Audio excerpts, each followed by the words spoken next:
Kreatif sendiri memiliki arti yaitu memiliki daya cipta, kemampuan untuk menciptakan, dan pekerjaan yang menghendaki kecerdasan dan imajinasi. Sedangkan menurut Widyatun 1999 mengatakan bahwa kreativitas adalah suatu kemampuan untuk menyelesaikan masalah yang memberi kesempatan individu untuk menciptakan ide-ide asli yang kegunaannya secara penuh untuk berkembang. Entrepreneur berasal dari bahasa Prancis, yaitu enter yang memiliki arti antara dan preneur yang berarti mengambil. Jadi, entrepreneur dapat diartikan sebagai orang-orang yang berani mengambil resiko, mampu mencium adanya peluang bisnis, dan mampu memperdayagunakan sumber daya secara efektif dan efisien untuk memperoleh profit. Aliran pemikiran entrepreneurship terbagi menjadi dua, yaitu pandangan makro dan pandangan mikro, yang dimana pandangan makro mencakup pemikiran lingkungan, pemikiran finansial atau kapital, dan pemikiran displacement. Sedangkan pandangan mikro mencakup pemikiran trade atau ciri entrepreneurial, pemikiran peluang perusahaan, dan pemikiran formulasi strategi. Pentingnya entrepreneurial bagi negara terbagi menjadi tiga. Yang pertama itu berdampak positif bagi suatu perekonomian dan masyarakat. Merupakan pelaksanaan kegiatan perekonomian akan berjalan lebih lancar karena adanya pembangunan ekonomi, dimungkin terciptanya lapangan pekerjaan yang dibutuhkan oleh masyarakat dengan akan mengurangi pengangguran. Kedua itu ada penyediaan lapangan kerja, yaitu mengurangi pengangguran merupakan salah satu alternatif untuk menciptakan lapangan pekerjaan bagi masyarakat. Ketiga itu globalisasi, semakin tercepat dalam 2 dekade terakhir karena kemajuan teknologi di bidang teknologi komunikasi dan transportasi. Sebelum kita lanjut dari proses kewirausahaan, kita harus mengetahui dulu kewirausahaan itu apa. Kewirausahaan itu adalah proses mengidentifikasi atau mengembangkan ide-ide inovatif atau ide-ide berjualan dengan cara yang baik dalam melakukan sesuatu. Kemudian kita lanjut pada proses entrepreneurial atau proses kewirausahaan. Proses kewirausahaan ini terbagi menjadi 4 aspek.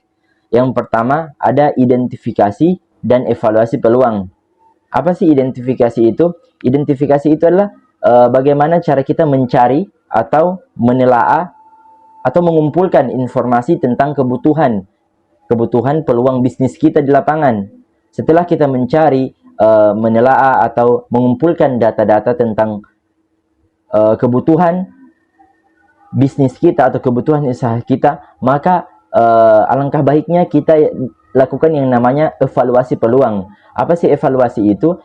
Evaluasi adalah kegiatan atau aktivitas yang bertujuan untuk mengukur tingkat keberhasilan dari usaha kita. Kemudian setelah kita lakukan yang namanya identifikasi dan evaluasi peluang, yang kedua kita lakukan yang namanya pengembangan peluang bisnis atau pengembangan peluang usaha. Setelah kita kembangkan peluang usaha kita dengan matang, maka kita lakukan aspek yang ketiga yaitu penentuan sumber daya yang dibutuhkan. Entah itu sumber daya alat ataupun SDM, sumber daya manusia. Setelah ketiga aspek ini terpenuhi, maka kita lakukan yang namanya pengelolaan perusahaan yang akan kita bentuk atau yang akan kita bangun. Setelah terbentuk semua, maka inilah yang dinamakan proses entrepreneurial. Karakteristik menurut Friedrich et al. 2006, 1. Komitmen total, determinasi dan keuletan hati. 2. Dorongan kuat untuk berprestasi. 3. Berorientasi pada kesempatan dan tujuan. 4. Inisiatif dan tanggung jawab. 5. Pengambilan keputusan yang persisten. 6. Mencari umpan balik. 7. Internal locus of control. 8. Toleransi terhadap ambiguitas. 9. Pengambilan risiko yang terkalkulasi. 10. Integritas dan reliabilitas. 11. Toleransi terhadap kegagalan.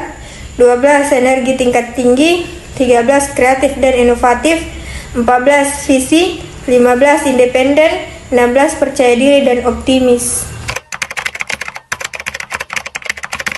Keuntungan dan kerugian menjadi entrepreneur.